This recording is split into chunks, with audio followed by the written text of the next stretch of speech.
Okay, this recording is meant to stimulate a conversation below in the comments. And I'm going to just read from Second Chance, page 36, on listening.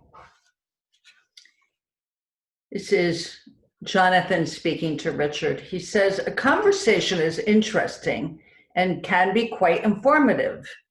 A debate, on the other hand, is two or more people expounding different points of view with their egos trying to prove that they are right.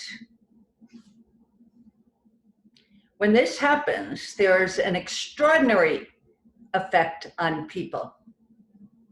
Instead of listening to each other and sharing their philosophical ideas, inevitably the ego attacks its adversary's position by condemning all statements that are contrary to its own way of thinking. The conversation is then nothing but a word game. The whole philosophical conversation is turned into verbal piffle. Some people also believe that arguing stimulates their thinking faculties.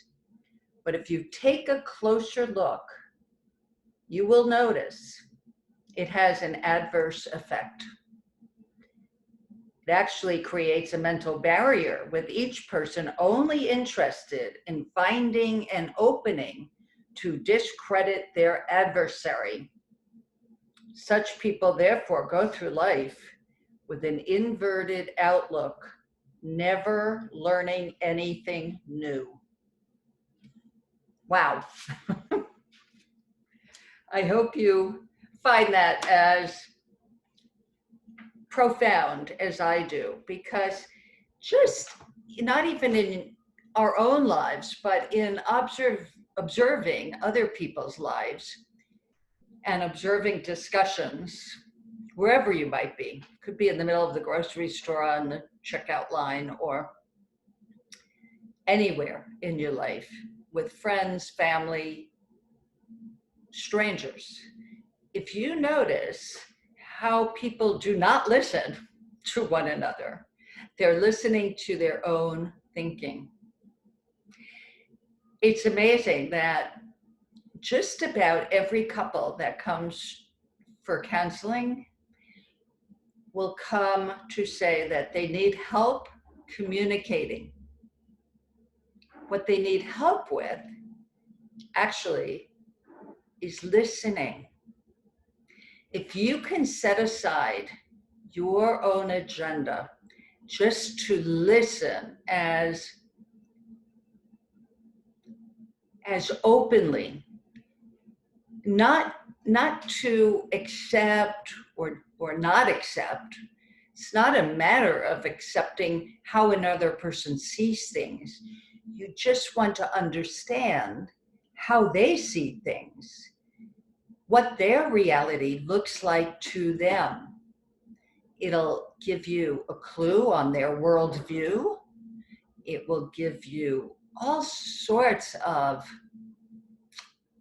understanding about how they see things, but also how they operate.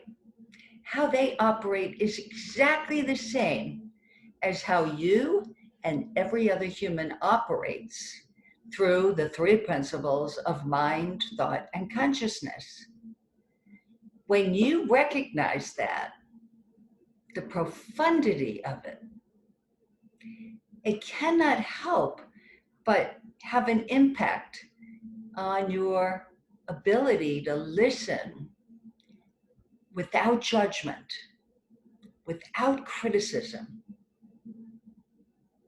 without trying to make heads or tails of the content of what someone is saying, but listen deeper than the content. Listen to the feeling that is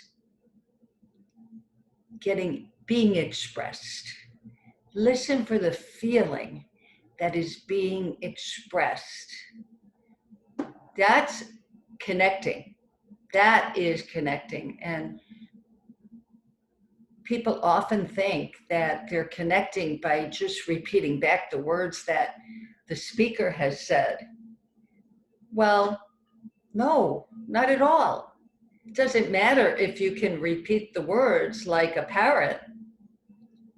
If you don't understand the meaning the speaker has for those words, your words and the speaker's words can have a whole different meaning.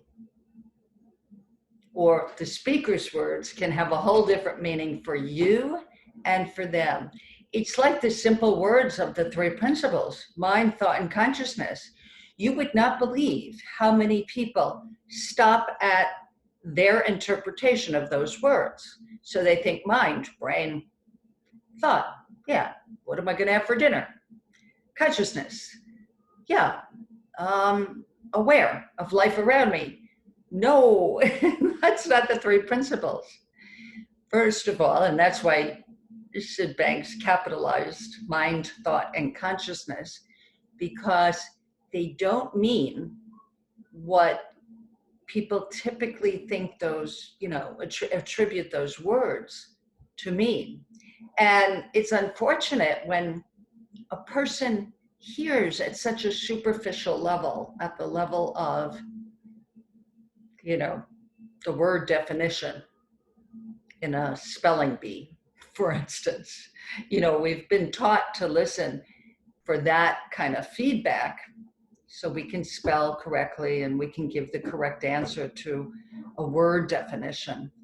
But you gotta look deeper, folks. If you want to really see the depth of life, if you want to really see how people operate, it will give you an understanding that you will have for life that will not only help you, but everybody you come in contact with, honestly. So write what that paragraph meant to you. If you have the book, you can look it over again. On page 30, need my glasses to read the page. No, it's actually page, it was, I already took the marker out. It was page 36, page 36. Great. See you soon.